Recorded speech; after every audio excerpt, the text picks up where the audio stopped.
네, 오늘 말씀의 제목은 그 사람입니다. 지난주 말씀의 제목이 뭐였죠? 그 말씀.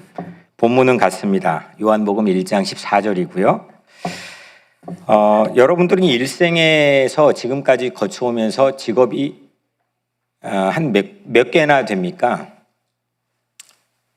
어떤 분은 하나만 있는 분도 있겠지만 우리 이민자들은 대부분 한 개 이상은 되지 않을까 싶어요. 저도 처음 이제 사회적 직장을 가져본 게 이제 어린 시절에 신문 배달과 구두 닦기로 시작해서 청소년기에는 개인 과외, 그게 한 4년 5년 이제 저에게 생존에 중요한 밑거름이 되었죠. 그리고 유학하면서 청소부, 그리고 다양한 식당에서 웨이터, 또 홈케어, 어르신들 목욕시키고 또 하는 요즘 뉴욕에서 가장 핫한 홈케어 등등 다양한 직업을 거쳐서 현재는 30년째 하나의 직업인 목회를 지금 하고 있습니다. 그래서인지 한국의 EBS 교육방송에 보면 극한 직업이라는 프로그램이 있습니다. 보신 분도 계시나요? 극한 직업. 극도로 힘든 작업 환경에서 일하는 사람들을 소개해 주는데요. 거대한 구조물, 선박, 또 척박한 자연 환경에 굴하지 않고 그 극한의 환경을 어떻게 해결하는지를 이제 배우게 되죠. 그중 이제 한 가지 인상 깊었던 프로그램이 있는데 철도 레일 조립 현장에 대한 프로그램이었습니다. 철도 레일을 까는데 그걸 어떻게 조립하는지. 한 선로가 25m인데 이게 엄청 무거운 겁니다. 탄성을 유지하기 위해 휘어져서 그걸 잡아 조립하는 게 정말 복잡한 공정의 과정을 거치더라고요. 그리고 기차들이 지나가는 위험한 환경에 노출되어서 그 25m 선로를 끝없이 이어가는 그런 장면을 프로그램을 통해서 보게 되었습니다. 철도공사는 크게 4가지 구분이 되는데요. 첫 번째는 노반공사입니다. 그러니까 레일을 깔기 위해 그 노반, 이게 상당히 오래 걸리는 작업이고, 두 번째로 그 위에 레일을 놓는 궤도 설치입니다. 세 번째로는 요즘 고속철도가 다 다니기 때문에 동력 공급을 하는 전차선 공사, 이렇게 위에 25,000볼트가 흐르는 전차선을 끝없이 위아래로 잇는 그런 공사를 합니다. 네 번째로 신호, 통신 설치, 이 4가지로 구분해서 철도 공사가 이루어집니다. 이런 극한 직업의 공사 덕분에 제가 한국에 갔을 때 시속 300km 이상이 되는 고속철도를 타보았습니다. 소음이 전혀 느끼지를 못합니다. 과거에 5시간 걸렸던 서울 부산이 요즘엔 2시간 18분에 사람을 이동시켜 놓습니다. 이렇게 누군가의 극한 직업의 노동과 또 헌신을 통해서 사람들은 편리와 또 안전과 또 기술 문명을 덕분에 누리게 되죠. 그 프로그램을 보면서 가장 극한 직업은 뭘까 생각해 봤습니다. 뭘까요? 역사상 가장 극한 직업. 목회요? 역사상 가장 극한 직업은 신분을 극단적으로 하향 조정해야 되는 그런 상황에서 하는 일, 이를테면 왕이 노숙자가 돼서 감당해야 되는 일, 그냥 그런 처지에서 계속 해왔던 일에 이 열악한 그 극단적인 환경 안에서 일하는 것도 물론 어렵지만 그런 일들이 저는 상당히 어려운 일이라고 생각합니다. 우리 교회도 한국에서는 이게 날고기는 뮤지션들이 있는데 갑자기 와서 생계를 위해 여기서 일을 해요. 그죠? 이게 처음에는 제가 그 과정을 봤거든요. 이게 그 단기간에 극복되는 그런 어려움들이 아니었습니다. 그러니까 그걸 신분이라고 말하기는 그렇겠지만 여하튼 하고 있는 일에서 갑자기 전혀 다른 일을 해야 되는 그런 어떤 그 모멘텀의 순간에 이거 참 어려운 일이다. 극한 직업이다. 라고 하는 생각을 가져보았습니다. 이런 맥락에서 그 직업이라고 하기는 그렇겠지만 하나님이, 우리가 믿고 있는 하나님이 사람이 된다? 이거 우리 입장에서는 이게 추정이 잘 되지 않는 얘기입니다. 이게 또 개념도 잘 잡혀지지 않는 얘기입니다. 하나님 입장에서 생각을 해보면 하나님이 사람이 된다? 이거는 이런 맥락의 표현을 빌려보자면 극한 직업 중에 극한 직업에 속한다고 생각을 합니다. 이 일은, 하나님이 사람이 되신 이 일은 하나님과 사람을 잇는 어떤 레일을 놓는 극한 작업에 속하는 거죠. 그러니까 그 하나님의 일, 하나님이 사람이 되신 가장 큰 목적은 이 끊겨져 있는 레일을 다시금 복원에 연결하는 작업이기 때문입니다. 하나님과 사람은 이어질 수가 없었습니다. 근데 예수님께서는 이 땅에 오셔서 선과 악을 이어요. 그리고 생명과 죽음을 잇고요. 그리고 심지어 천국과 지옥을 잇습니다. 우리가 고백하는 사도신경 영어본에 보면은 예수님이 음부, 지옥에까지 장사 지내시고 가셨다라고 고백합니다. 죄로 죽고 지옥 갈 처지가 뻔한 우리가 예수님을 통해서 그 길을 가게 되는 거죠. 왕의 자녀로 복원이 되는 겁니다. 예수님의 삶은, 이 극한의 삶은 네 가지로 구분이 됩니다. 탄생, 공생애, 죽음, 부활. 물론 그 이외에도 있겠지만 크게 네 가지로 우리는 구분해 인식하고 있죠. 과연 나의 인생의 열차는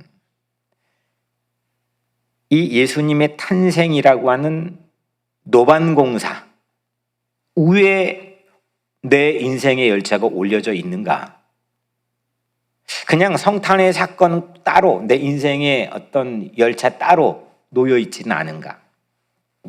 내 인생의 열차는 예수님의 복음서에 나타나는 공생의 삶의 레일 위에 달리고 있는가? 하나님의 극한 직업으로 우리는 구원 열차를 타고 달릴 기회를 얻게 되었는데 과연 내 삶의 인생의 열차는 어디 위에 올려져 있는가? 또 달리고 있는가? 여전히 달리고 있는가? 이게 성탄절을 준비하면서 우리가 함께 던져볼 질문이라고 생각합니다. 요한의 성탄 증언은 매우 독특합니다. 마가는 상당히 이 생략, 가장 복음서 중에 먼저 쓰여져 있지만 생략돼 있고, 마태와 누가복음의 성탄의 사건들, 우리가 아는 풍경들이 나와 있는데요. 요한은 매우 독특하게 오늘 이 본문으로 이 성탄을 증언합니다. 말씀이 육신이 되어, 이겁니다. 지난주일 설교 제목은 그 말씀이 육신이 되어의 앞부분, 말씀, the word, 그 말씀이 설교 제목이었고, 오늘은 그 뒷부분에 육신이 되어, 육신, 말씀 제목이 그 사람입니다. 그 말씀, 앞부분의 그 말씀은 예수님의 신성을 나타낸다면 그 사람은 예수님의 인성을 가리킵니다. 완전한 인간의 모습, 스스로 인자, 사람의 아들이라고 예수님은 말씀하죠. 성탄은 뭐냐? 그 말씀이 그 사람으로 된 사건입니다. 그 말씀은 지난주 우리가 함께 살펴봤죠. 그 말씀으로 뭘 창조했습니까? 세상 모든 천지 만물을 창조했습니다.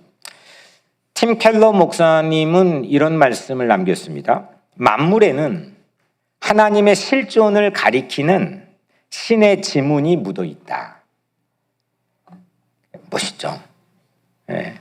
이 모든 만물에는 하나님이 계시다는 실존을 나타내고 가리키는 신의 지문이 묻어 있다는 거죠.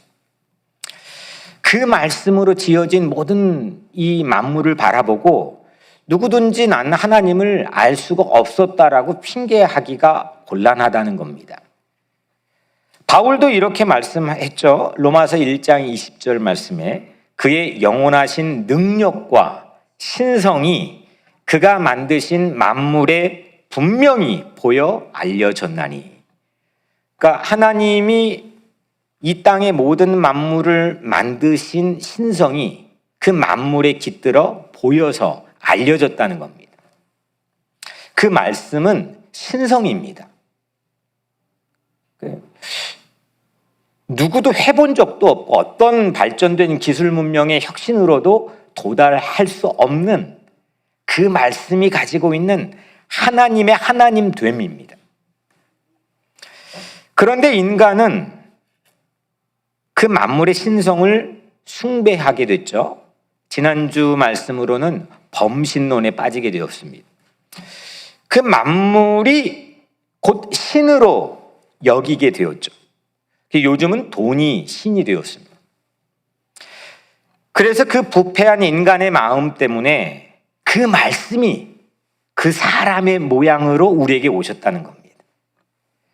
이렇게 요한은 매우 독특하게 창세기 1장과 요한복음 1장을 그 말씀으로 이어놓았습니다. 요한은 그 말씀이 육신, 즉 사람이 되었다라고 증언하는 거죠. 그러면 창세기 1장의 최고의 클라이막스는 무엇입니까? 사람이 창조된 거죠. 하나님의 형상대로 사람이 창조되었습니다. 요한복음 1장의 절정은 그 사람이 되신 예수의 탄생입니다. 이 신성과 이 인성이 예수 안에서 하나가 됩니다. 이것이 성탄의 본질입니다. 하나님이 사람으로 되는 어쩌면 극한 직업, 하나님의 입장에서는 정말 가장 극한 직업. 그래서 우리는 우리에게까지 감당할 수 없는 우리 삶에까지 오신 하나님을 고백하고 감사하는 거죠. 완전하신 거룩, 하나님의 완벽하신 거룩이 이 혼탁하고 북적거리는 세속 한복판으로 왔고, 영원하신 생명이 죽음 한복판으로 오는 것, 이게 성탄입니다. 하나님의 아들이신 예수님께 사람이 되는 이 성탄으로 하여금 우리는 세속에서 거룩을 되찾고 죽음의 한복판에 그 죽음을 이기고 영생을 얻게 되는 거죠. 이제 그 말씀이 그 사람, 그 육신 예수로 우리에게 옴으로 인해서 우리 인생에는 하나님의 형상을 가리키는 신의 지문이 이젠 만물이 아니라 우리에게 묻어 있다고 하는 새로운 피조물이 자기 인식을 가지고 살아갈 수 있게 되었습니다. 이게 성탄인 거죠. 나에게는 뭐가 묻어 있어요? 신의 지문. 오늘 세 가지로 이 성탄의 그 사람에 관련된 의미를 살펴볼 텐데, 먼저 첫 번째로는 내 직업에 오신, 내 직장에 오신 그 사람입니다. 이렇게 우리가 그 사람에 관해서 함께 여러분들과 나눴는데, 그 사람이 이 정도 되면 아시겠죠? 그 사람이 누구세요? 예수님이죠. 하나님이시면서도 완전한 사람이세요. 또 사람이면서도 완전한 하나님이세요. 이게 우리 개념으로는 뭐 그런 경험 자체도 없고 역사적 이 경험도 없기 때문에 개념이 잡히지 않는 거예요. 근데 하나님께서 성경을 통해서 우리에게 말씀하신 이 성탄의 사건의 의미를 오늘 우리가 세 가지로 살펴보려고 하는데, 지난 2000년 교회 역사에서 이 둘 중 신성과 인성의 하나만 고집하는 이단들이 있어 왔어요. 가장 대표적으로는 두 가지 종류의 이단이 있는데, 하나는 이렇게 주장합니다. 예수는 인간이었을 뿐 하나님은 아니었다. 그분은 정말 우리를 위해서 메시아 기능과 역할을 충분히 감당할 만한 사람이셨지만 하나님은 아니었다. 그렇게 주장하는 사람들을 아주 오랜 기간 동안 지속되었던 에비온주의라고 합니다. 또 하나는 예수님은 하나님이셨지 사람은 아니셨다. 인간의 몸은 그때 그 광경을 목격했던 사람들이 눈에 비친 환상이었을 뿐 실제 십자가에서 그렇게 비참하게 고난을 당하지도 않으셨고 그분 하나님이셨지 사람은 아니셨다. 이걸 주장하는 사람들이 영지주의였습니다. 에비온주의와 영지주의가 초대교회에 득세를 했고 특히 에비온주의의 득세로 말미암아 사도 요한이 요한계시록을 쓰게 되는 거죠. 이 두 가지의 이단들도 있었지만 오늘날까지 여전히 늘 있어 왔습니다. 나는 약간 에비온주의파야. 네. 나는 사람으로서의 예수님, 이게 필이 더 꽂혀. 그게 더 믿어지고 나에겐 중요한 신앙의 가치야. 또 어떤 사람은 아니야, 하나님으로서의 신으로서의 예수님, 인간의 모습으로서의 예수님보다 이게 훨씬 나에겐 중요한 가치야. 그러니까 교단의 분리나 아니면 신앙의 어떤 색깔의 차이나 이게 가장 중요한 이슈 중에 하나입니다. 그런데 오늘 이 말씀을 함께 나누며 예배드린 여러분들은 이 예수님의 인성과 신성이 가장 하나님께서 우리에게 찾아오신 그 모습 그대로 균형을 이루고 놓치지 않고 내 안에 건강한 예수 그리스도를 만나는 사건이 우리 모두에게 있게 되기를 주의 이름으로 축복합니다. 그러니까 예수님은 완전한 하나님이면서 완전한 인간이세요. 이게 어려운 얘기인데 이게 서론에 우리가 함께 나누어 본 겁니다. 이 성탄을 뭐라고 하느냐? 굿뉴스라고 부릅니다. 복음이라고 합니다. 그래서 이 굿뉴스를 듣게 되면 사람들이 우선은 어떤 변화가 일어나냐? 기뻐요. 감정적인 기쁨에 국한되지 않고 그 기쁨이 사람의 운명을 바꿔놔요. 사람의 방향을 바꿔놔요. 심지어 역사적인 물꼬를 바꿔놔요. 그래서 우리는 그 굿뉴스인 복음의 놀라운 능력을 믿고 있습니다. 여러분들이 성탄을 기다리고 있잖아요. 기쁜가요? 별로 김충일 장로님 기쁘지 않은 것 같아요. 이게 성탄이라는 건 심지어 이슬람에서도 기쁘잖아요. 뭐 종교, 인종, 성별, 뭐 세대를 불문하고 성탄을 앞두고 그 성탄이 제가 지난주인가 이게 누군지 기억이 나지 않지만 성탄이 슬픈 사연을 저에게 말해줬던 게 기억이 나네요. 그러니까 보편적으로는 성탄을 정말 기쁨으로 맞이하는 게 가장 일반적이고 보편적인 풍경입니다. 그러면 이 성탄의 굿뉴스를 누가 최초로 접했을까요? 예수님이 태어나셨어요. 사람의 모습으로 태어나셨는데, 야, 이 예수님이 하나님이 사람이 되어 이 땅에 오셨대 라고 하는 이 소식을 처음 접했던 사람이 누구일까요? 목자들. 두 종류의 사람을 성경은 소개합니다. 딱 두 종류입니다. 먼저 마태는, 제가 발음이 마타로 나왔네. 마태는 유대인이에요. 그죠? 예수님이 제자일 때 유대인이죠. 이 유대인 마태는 공교롭게 이방인이었던 지금의 이란 지역에 사는 동방에서 오는 박사들이 최초의 증인이라고 소개했습니다.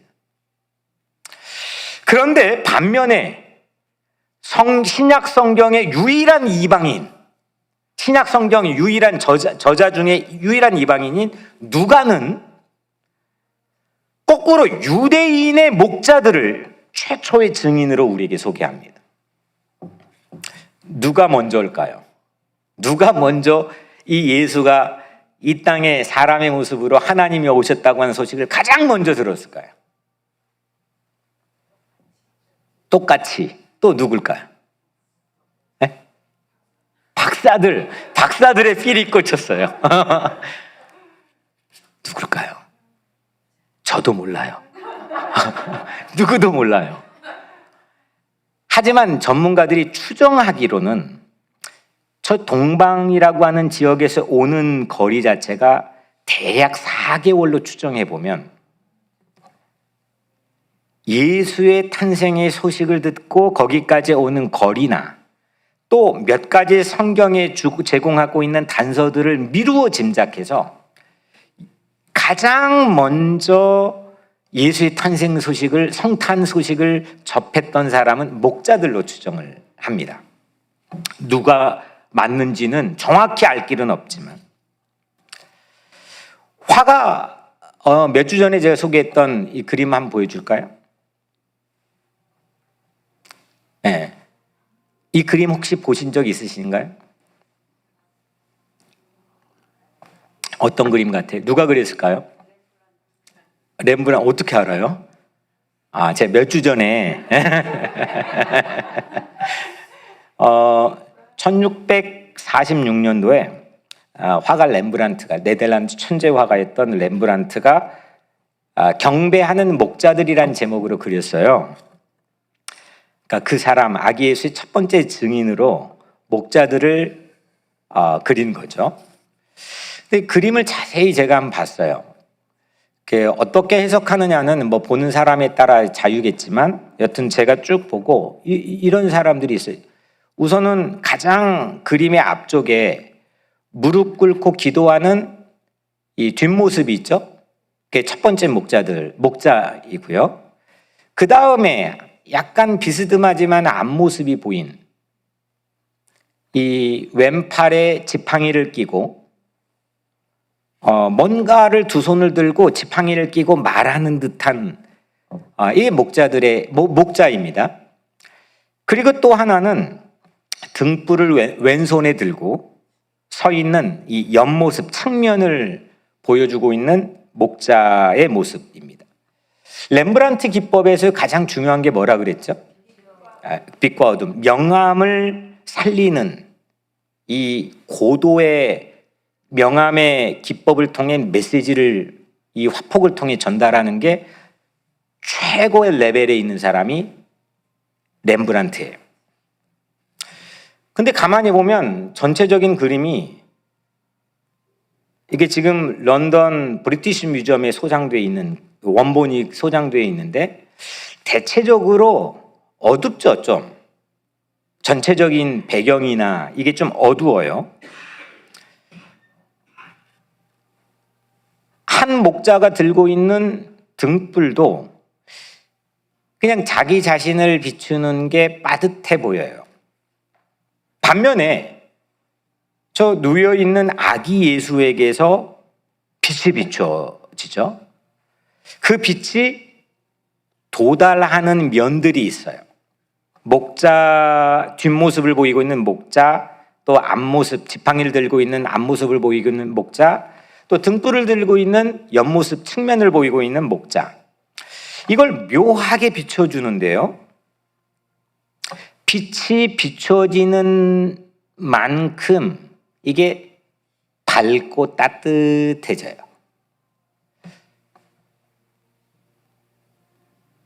예수님에게 받는 목자들의 그 면만 따뜻한 빛으로 빛나고, 빛에서 멀어지거나 또 빛이 비추지 못하는 측면들은 전부 어둡게 그려 놓았어요.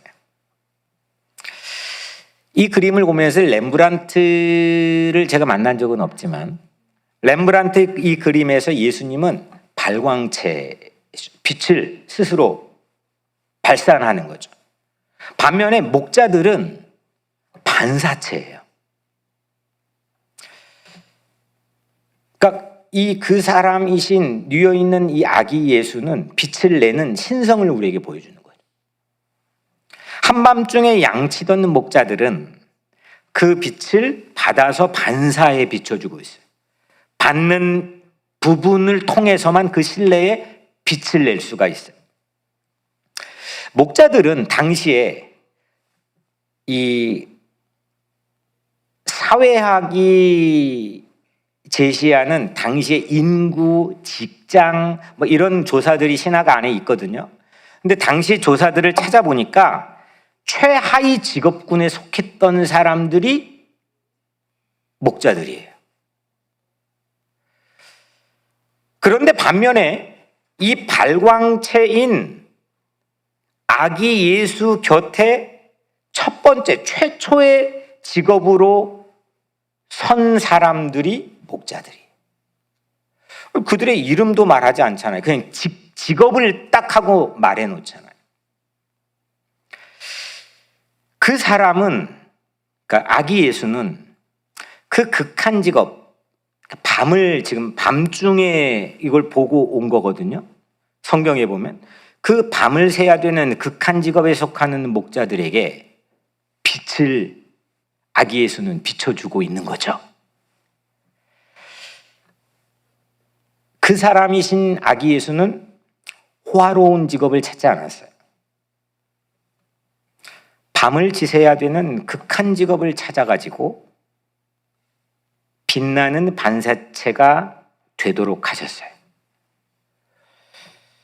우리 교회에도 10년 이상 밤새는 직업을 하고 있는 분, 이 두 분이 이제 계세요. 그러니까 물론 다 극한 직업일 수도 있겠지만, 밤을 늘 1년 이 정도가 아니라 계속 밤을 새야 되는 거, 저는 극한 직업이라고 생각해요.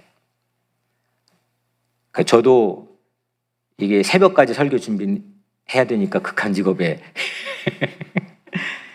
근데 밤을 새지 않아도 낮을 밤처럼 보내야 되는 극한 직업일 때가 우리는 왜 없겠습니까?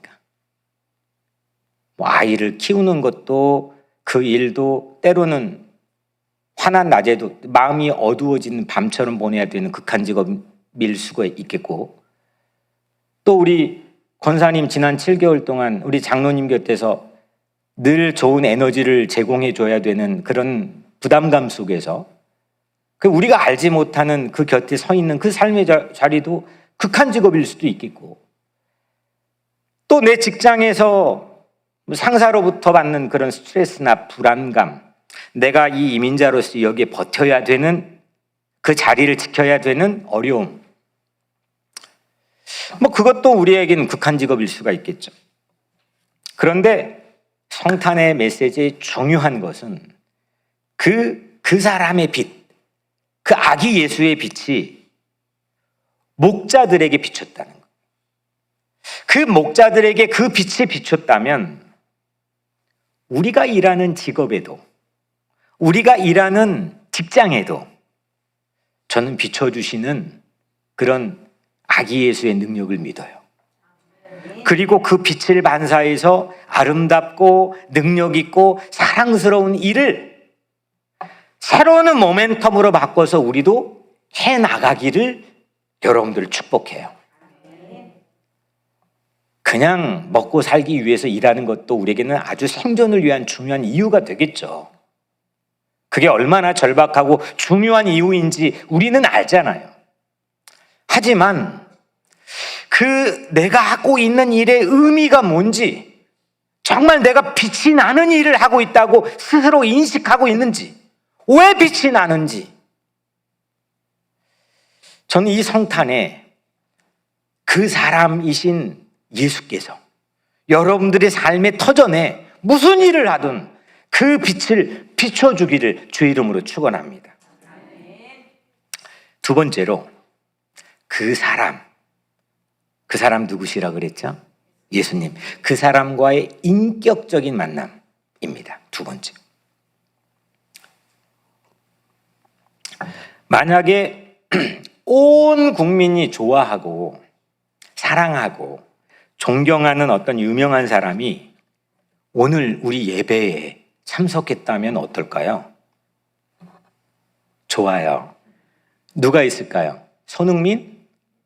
네. 그 영국의 축구 잘하는 손흥민이 만약에 오늘 우리 예배에 참석했다면 어떨까요? 네. 아마 준비도 대단할 거고 내가 그 자리에 있다는 사실만으로도 뭐 나중에 두고두고 자랑할 만한 일이 될 거고 좋은 일이겠죠. 그런데 그분이 예배를 마치고 내 집에 온다면 어떨까요? 싫어요. 청소해야 돼요. 만약에 내 집에 온다면 그건 좀 달라지는 상황인 거죠. 그때부터 완전히 상황이 바뀌죠. 정말 내가 좋아했던 사람이라면 그 기쁨이 비견할 수 없는 거죠. 그것을 인격적인 만남이 이루어졌다고 하는 거죠. 나만 그 사람을 아는 게 아니라 그 사람이 나를 알기 시작하는 거예요. 서로 인격적인 실제적인 만남이 이루어지는 거죠. 오늘 우리가 그 말씀이 그 사람이 되었다라고 하는 요한의 성탄의 증언의 말씀을 한 절을 우리 양재철 장로님이 읽어줬어요. 그거는 이 예배 안에서 유명하시고 능력 있는 예수님과 함께 있는 셈이죠. 그걸로도 놀라운 사건인 거죠.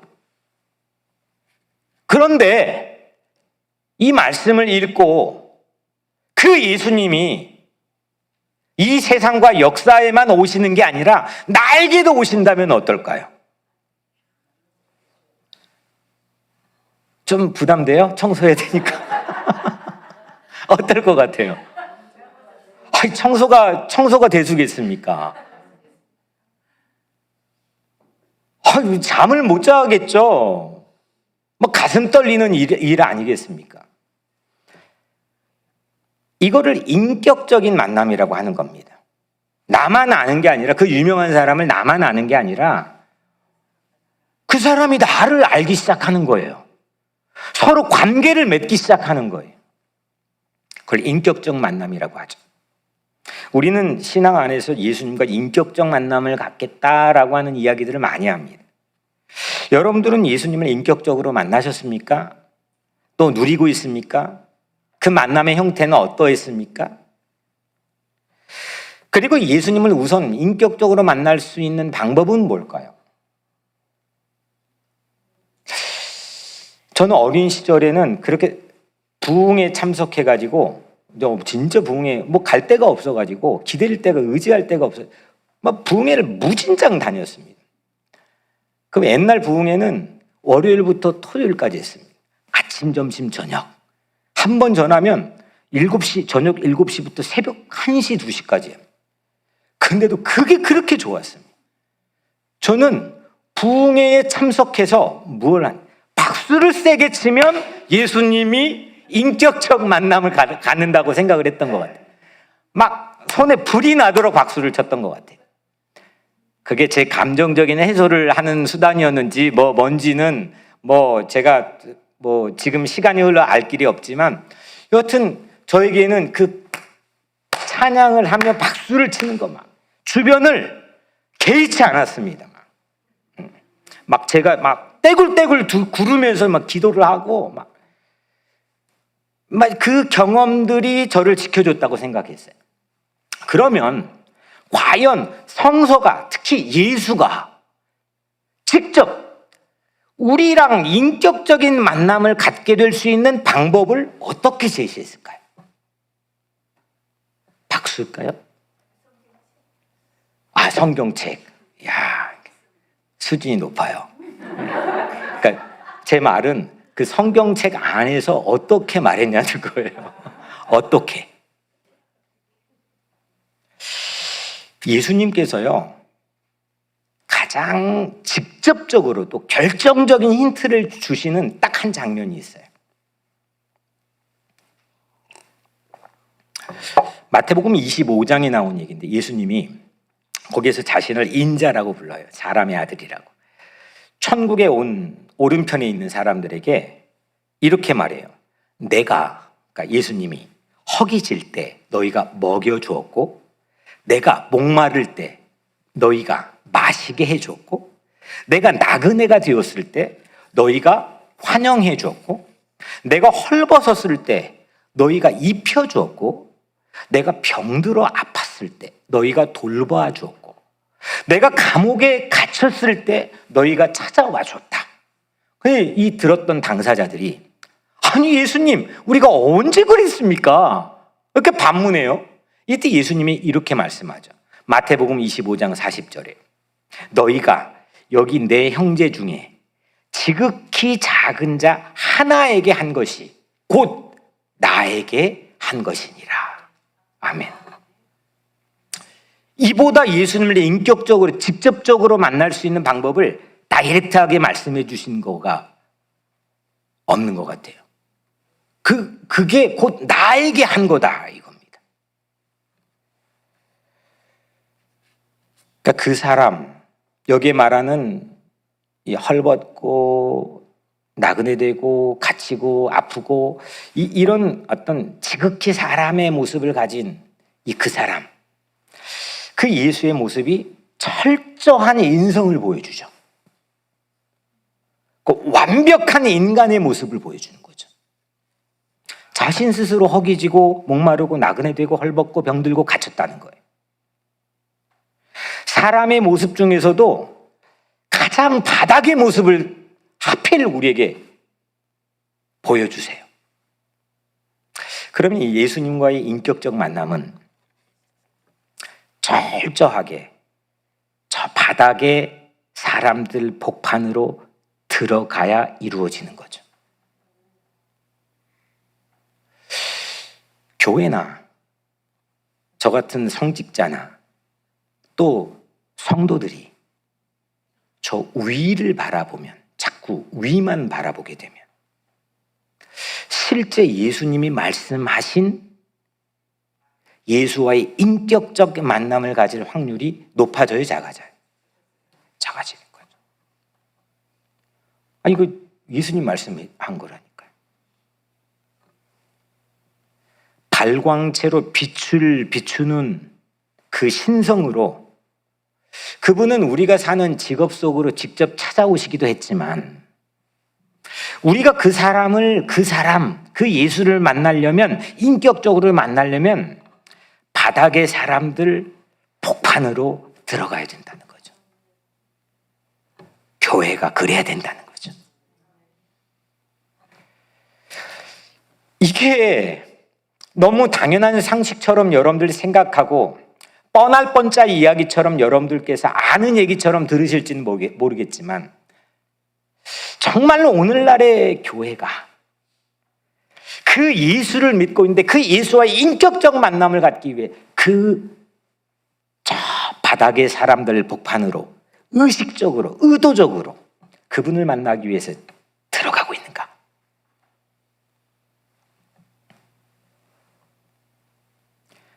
내가 예수님을 만나려면 그렇게 바닥에 있는 사람들을 만나고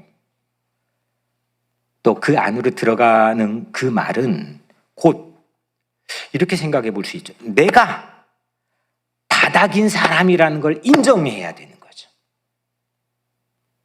나 그냥 우리가 흔히 말한 죽을 수밖에 없는 죄인이라고 고백하는데 내가 바닥이라는 거 아닙니까? 우리 신앙의 가장 첫 번째 스테이지는 그거예요. 내가 죄인인 거를 인정하는 거죠. 나는 죽음을 향해 달리는 열차 위에 탑승해 있다는 사실을 인정하는 거예요. 나 스스로는 어떤 빛도 낼 수 없는 발광체가 아닌 반사체의 존재일 뿐이라는 피조물임을 인정하는 거예요. 내가 바닥이라는 거를. 그때 지극히 작은 한 사람인 나를 찾아와 대해 주시는 예수님을 우리가 만나고 또 그 예수님을, 그 사람을 만나기 위해 예수님이 가르쳐 주신, 제시해 준 레일대로 그 작은 한 사람이 있는 그 바닥의 한복판으로 우리가 갈 수 있는 거 아니겠어요?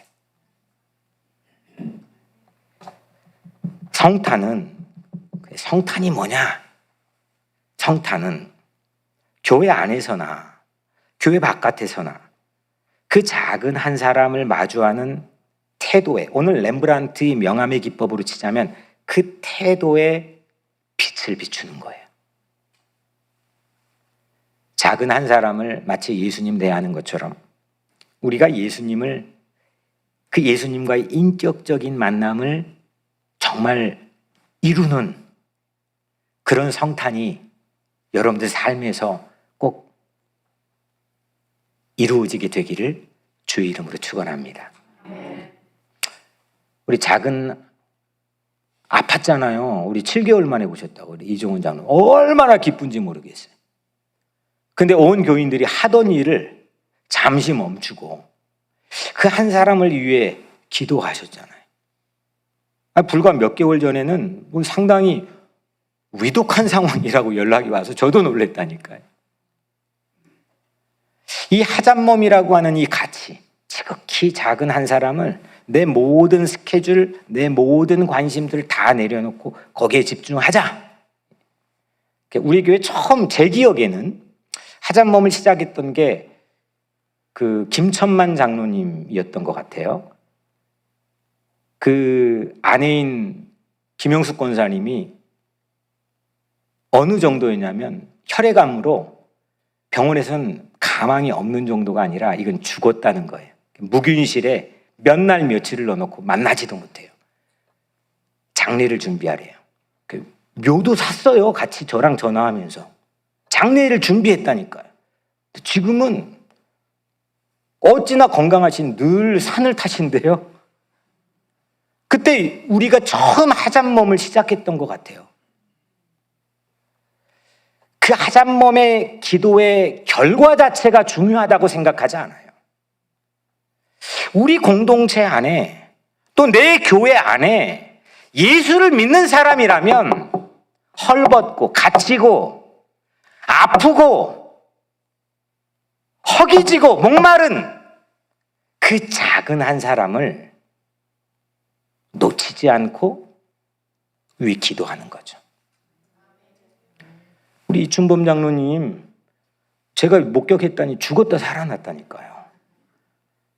이춘범 장로님이 깨어있지도 않았어요. 그 권사님도 없을 때 2번 딱 그런 위기가 있었거든요. 온 교인들이 기도했잖아요. 지금 다시 젊음을 찾아 회춘하신 것 같아요. 그 기적의 결과가 꼭 우리는 언젠간 또 다 쇠하여져서 어차피 죽잖아요. 또 아플 거잖아요. 그게 중요한 게 아니라 성탄이 주고 있는 이 메시지의 중요한 거는 지극히 작은 자 하나, 그걸 예수님 만나는 것처럼, 그 예수님과 인격적인 만남을 갖는 것처럼 우리가 하자는 거죠. 마지막 3번째로, 그러면 그 사람이 된 이유와 의미는 무엇일까요?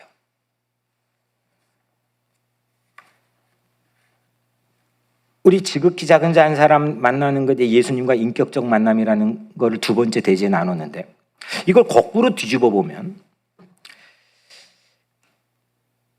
예수님의 입장에선 지극히 작은 한 사람 된 거잖아요.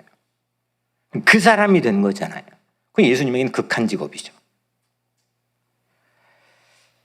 왜 그랬을까요? 또 그 의미는 뭘까요? 이걸 알아야만 되는 분명한 이유가 있는 건데요. 왜 하나님이 그런 그 사람이 되어야 될까요?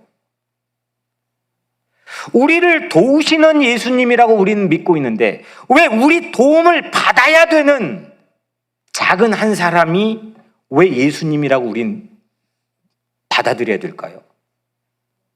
그래서 이 이유 때문에 에비온주의들은 예수님은 예수님은 사람이 아니었다고 얘기한다니까요. 이게 별거 아닌 것 같지만 우린 교리적으로 이걸 분명히 알고 있다지만 우리 각자의 생활 속에서는 이게 왜 그런지에 대한 답을 분명하게 내 마음속에 받아들이거나 인정하지 않으면 이건 함정에 빠질 확률들이 매우 많다니까요. 히브리서 4장 15절에 이런 말씀이 있죠. 우리에게 있는 대제사장은 우리의 연약함을 동정하지 못하실 이가 아니요. 이건 동정한다는 거예요? 못한다는 거예요? 한다는 거. 동정하지 못하실 이가 아니요. 모든 일에 우리와 똑같이 시험을 받으신 이로되 죄는 없으시니라. 그 사람, 그러니까 예수님이죠. 그 사람은 우리와 똑같이 시험을 받았다는 거죠. 어려움, 고난, 유혹, 이거 똑같이 우리랑 받았다는 거예요. 그래서 우리의 연약함을 완전하게 깊숙하게 속속들이 꿰뚫어 보며 다 동정해 주신다는 거죠. 그걸 우리는 믿는 거 아닙니까? 나를 다 아시는 유일한 분이 되어 주시기 위해서 그 작은 한 사람이 되신 거죠. 그것이 그 사람의 사랑인 거고요. 내 현실에 무관심하지 않는 분, 나랑 똑같이 연약하고 볼품없고 시험받고 고난받으시는 분, 그분은 나를 다 아신다는 거예요. 그런데 나를 다 아는 것에 그치지 않으세요.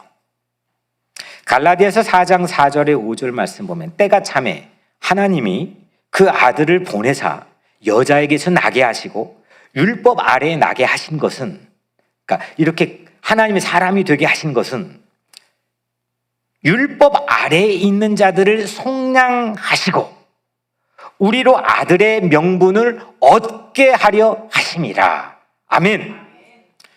그러니까 하나님 법 아래 죄인일 수밖에 없는 우리잖아요. 그러니까 세상법 말고 하나님의 기준에 의해서 의롭게 여겨질 수 있는 사람이 세상에 없다는 거잖아요. 근데 그런 우리를 대신해서 속죄하시기 위해서, 우리를 속량하기 위해서 그 사람으로 이 땅에 오셨다는 거예요. 우리와 똑같은 모양으로 오셨다는, 대신 뒤집어 쓰기 위해서. 그 방법 아니면 하나님이 돼가지고, 아니 어떻게 그냥 막 용서해 줄 수가 있어요? 하나님의 정의는 어디 갔어요? 하나님이 아니신 거잖아요. 그 정의를 충분하게 만족시키기 위해서. 또 하나님이 그냥 마음대로 죄인들을 심판하신다면, 아니 하나님이 돼가지고 어떻게 사랑의 하나님이 그럴 수 있어요? 그럴 수 있잖아요. 그 사랑을 완벽하게 충족하기 위해서 내 있는 자리에 그 구속받을 수 없는 자리를 속량해 주시기 위해서 그 사람으로 오셨다는 거죠. 그러니까 나를 살리려고, 쉽게 말하면 나를 살리려고 나와 똑같이 되셨다는 거예요. 이건 나를 동정하지 못하실 부분이 없게끔, 나를 다 아실 만큼 모든 고난과 유혹과 시험을 다 받으시는 사람의 모양으로 오셨다는 이유와 더불어서 그걸 넘어 나를 살리려고, 내 인생의 운명을 뒤바꿔 놓으려고, 나를 속량하시려고, 나를 모두 다 죄사함 받게 하려고 나와 동일한 똑같은 사람의 모양으로 우리에게 오셨다는 거죠. 이게 성탄인 거죠. 그래서 이 성육신, 이 성탄을 가장 제 입장에 가장 성경에 잘 표현한 성경 말씀이 빌립보서 2장 5절, 6절, 7절, 8절인데 너희 안에 이 마음을 품으라. 곧 그리스도 예수의 마음이니 그는 근본 하나님의 본체시나 하나님과 동등됨을 취할 것으로 여기지 아니하시고 오히려 자기를 비워 종의 형체를 가지사 사람들과 같이 되셨고 사람의 모양으로 나타나사 자기를 낮추시고 죽기까지 복종하셨으니 십자가에 죽으심이라. 아멘. 그분이 예수예요. 본래 하나님과 같이 본체셨으나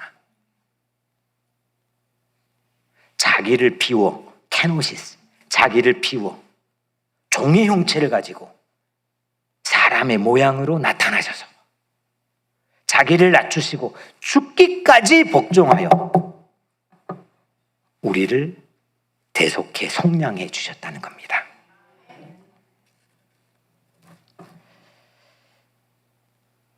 그게 그 사람이 되신 이유와 의미인 거죠.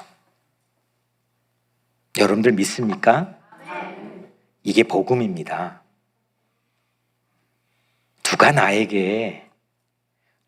누가 나에게 이렇게 해줄 수 있습니까? 부모가, 자녀가, 친구가, 누가 나에게 내가 뒤집어 쓸 거를 다 대신 그 자리에서 해결해 줄 수 있습니까? 나와 동일한 위치에 모욕받고 위축되고 시험받고 고난받으면서 흔들거리는 내 삶의 자리에 대신 서줘서 이게 하나님이 그 사람이 되신 의미인 거죠. 사랑하는 여러분, 자기를 비우는 그 사람은 하나님과 우리 사이에 영원하신 레일을 공사에 놓아주셨어요. 우리 인생의 열차는, 우리 교회의 열차는, 여러분들 가정의 열차는 그 어떤 것보다 중요한 건 그 레일 위에 올려져 있는 거고 그 레일 위에서 달리고 있는 거죠. 그 사람은 우리를 구원 열차에 태워 달리게 해주었죠.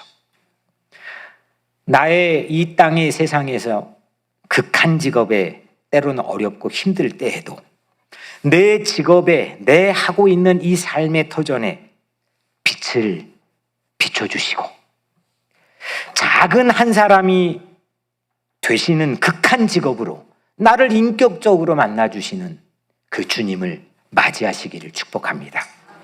이렇게 그 사람이 되신 것은 나를 다 아시고 나를 동정하실 뿐만 아니라 내 자리에 대신 서셔서 나를 속량하시고 나를 하나님의 자녀가 되게 해주시는 거죠. 그 사람, 그 예수님이 빛으로 나에게 오시는 성탄을 맞이하시기를 축원합니다. 그 사람과 인격적으로 정말 실제적으로 만나는 그런 성탄을 기다리고 준비하고 사모하고 체험할 수 있게 되기를 주 이름으로 간절히 축원합니다.